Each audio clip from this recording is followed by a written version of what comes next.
Oh, Bina, ang tagal mo nakabalik. Nagsiselfie ka na naman.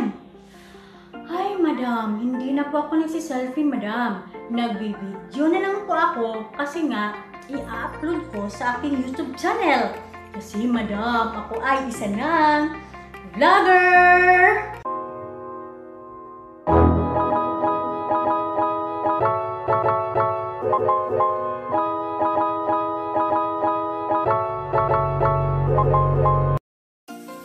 Hi! Hello! This is Divena Mangkugit. Welcome to my channel, ang inyong Rampasyonista! Ito ang susunod, ipakita ko sa inyo ang aking dadaanan papuntang mini grocery store. Kung bakit hindi ka makapost, hindi ka makaselfie.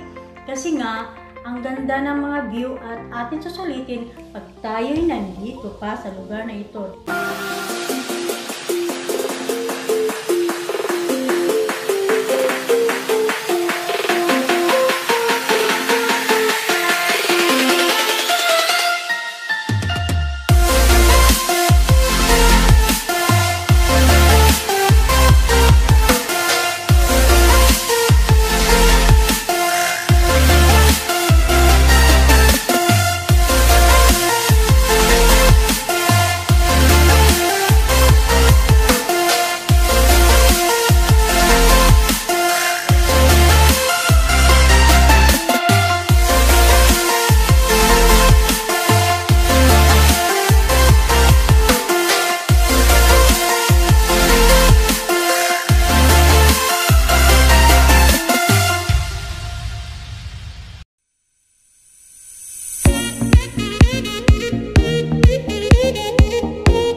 Kung tayo ay isang OFW, expected na natin na ma-all around tayo sa lahat ng gawaing bahay at saka sa labas na rin. Magiging all around. Tingnan nyo, ako ang taga-pamalingke, taga-grocery, tagahatid ng regalo ng friend niya, at saka tagahatid ng sulat. O, diba?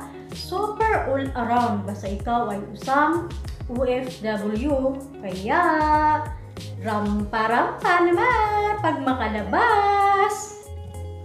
Hindi ako mag-worry pag utusan ni madam ako sa labas kasi nga, nandito naman ang mapa. Buti na lang, nandun si Dora, may dalang mapa. Ganon din ako, pag umalis ako ng bahay, pag may ihatid ako sa friend niya, dala-dala ko ang mapa.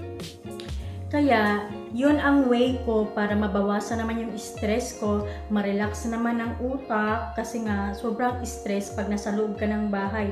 Hindi ka pa nga nakarating, nasa pintuan ka na, yung stress naghihintay na sa'yo. Pag ako'y nasa labas, segundo, minuto, oras, sinusulit ko talaga.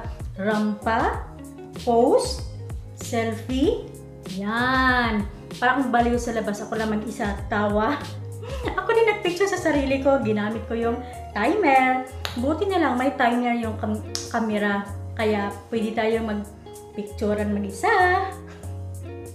Sana mga karampasyonista may konti ako na i-share sa inyo for this vlog. Thank you for watching. Don't forget to subscribe and click the notification bell below para ma-update kayo for my next vlog. Bye for now!